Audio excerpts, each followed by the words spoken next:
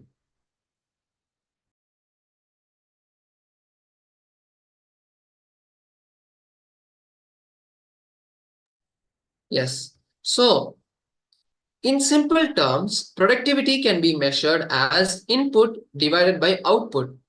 Billions of dollars are spent by companies in global firms to enhance their employees' ability to produce more. Most of their efforts are centered on providing new skills to a specific training in a particular area of the organization's focus or to improve technology,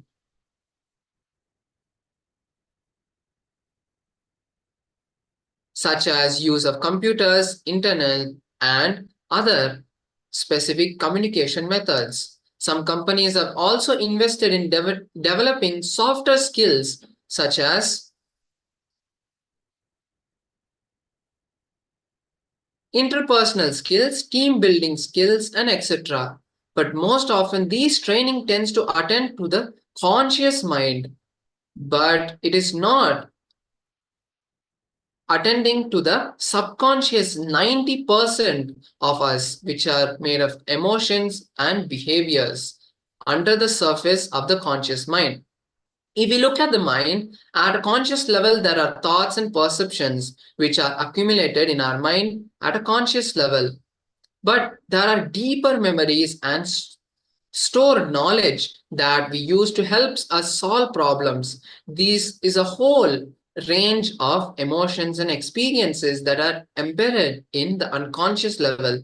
This is where the samskaras or the engraved memories reside.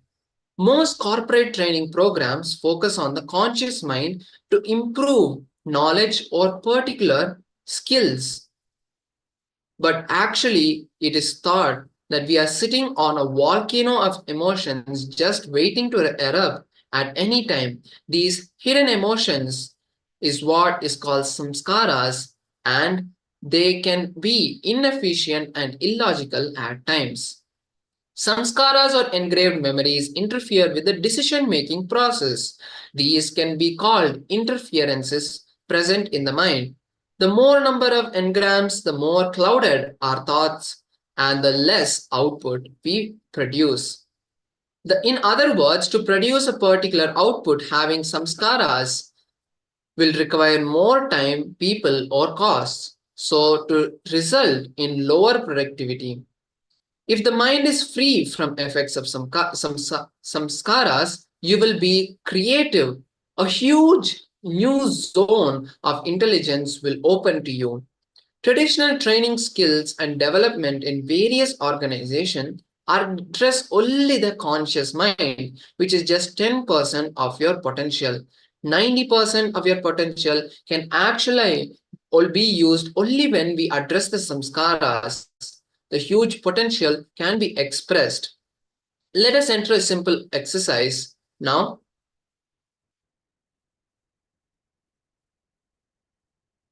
Before we enter the simple exercise, there are a few more things let's understand. The most productive thing you can do in your life is to reduce the load of samskaras in you and ultimately become enlightened. With the right context, all work will happen very efficiently and constructively. That is why in this Paramashivoham level 2, we intensely are contemplating every day to break these compulsive thoughts and behavior patterns and manifest the ultimate powerfulness, which is the pure consciousness of Paramashiva. So now let's enter a process. We are going to be performing the Mahamantra meditation. So this Mahamantra meditation is a very powerful meditation technique to burn a lot of powerless memories, engraved memories and samskaras inside us. So it's going to be a guided process. I request all the participants to be seated in a comfortable position. Now let's take a moment or two to be seated comfortably. You can have a glass of water now, so that during the meditation you do not feel disturbed or tired. Let's take a few minutes.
Yes. Now, I hope all the participants are ready now to enter the meditation. Please be in the space of the listening as we enter this meditation. The first step of this meditation is going to be intense humming.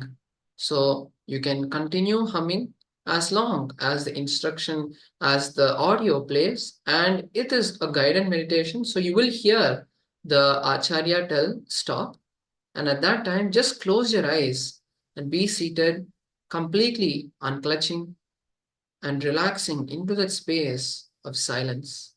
Let us begin. You may start humming now.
Take your awareness to the Anahata Chakra and relax into it with a blissful mood.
Om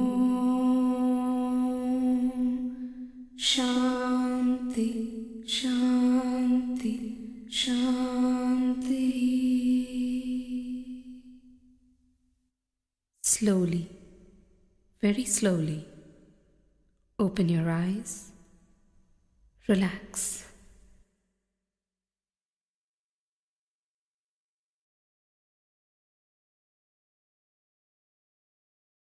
Now, slowly relax. And with this, we come to the end of this meditation. I hope all the participants, all of you had a beautiful experience during this meditation. And from this intensely awakened space that we're in, let's manifest the powers of Paramashivoham. So as today we have been focusing on the power of Ashtamaha Shaktis, the ability to increase or decrease the size like how Hanuman did. Let's now once again manifest another round of this same power. So now let's enter the instructions.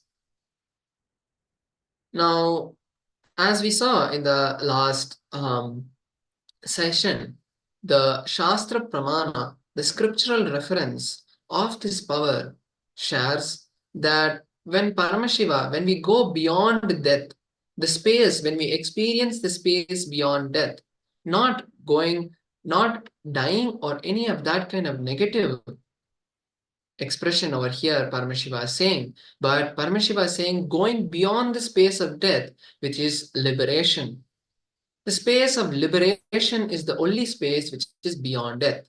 And experiencing that space is easily possible just by connecting with Swamiji. So beautifully, in this Shastra Pramana, we hear Paramashiva giving us the technique to manifest the power of Ashtamaha Shaktis. So in today's Ashtamaha Shaktis manifestation, we are going to be doing a basic level, not a complicated or a complex level. So in the Ashtamaha Shaktis, we see there are 8 powers which Paramashiva reveals. The first 4 are complex, but the second are very simple. The first set of powers is simple and the second set is complex. The first set includes increasing and decreasing the size and increasing and decreasing the weight. And the second half is the Ashtama, is the other 4, which is Prapti, Prakamya, Ishitva, and Vashitva. These are higher level powers which will be manifesting in the Paramashivoham level 3. So in today's manifestation, coming back to the instructions, let's see what we are going to be doing. So in this round of the manifestation, we are going to be manifesting the power to increase or decrease the size. So now place an object. Let's take a few minutes to first measure an object. Once you have measured that object intensely, connect with Swamiji. Start visualizing Swamiji in your third eye. Chant the Mahavakya, Om Nithyananda Paramashivoham, requesting Swamiji to change the size. Allow yourself to not get distracted by thoughts and just sink into the listening of the Mahavakya. And then once the announcement you hear to relax and verify the manifestation, you can do so and then share in the chat what you have experienced. So let's now enter the manifestation. Please take an object and verify the size. First, you can place it on a piece of paper and just measure it. Or you can stand up against a wall and measure your own height. Once you have done that, start manifesting by connecting to Swamiji, visualizing the beautiful form of Swamiji, and then chanting the Mahavakya, request Swamiji to change the size. Let us begin.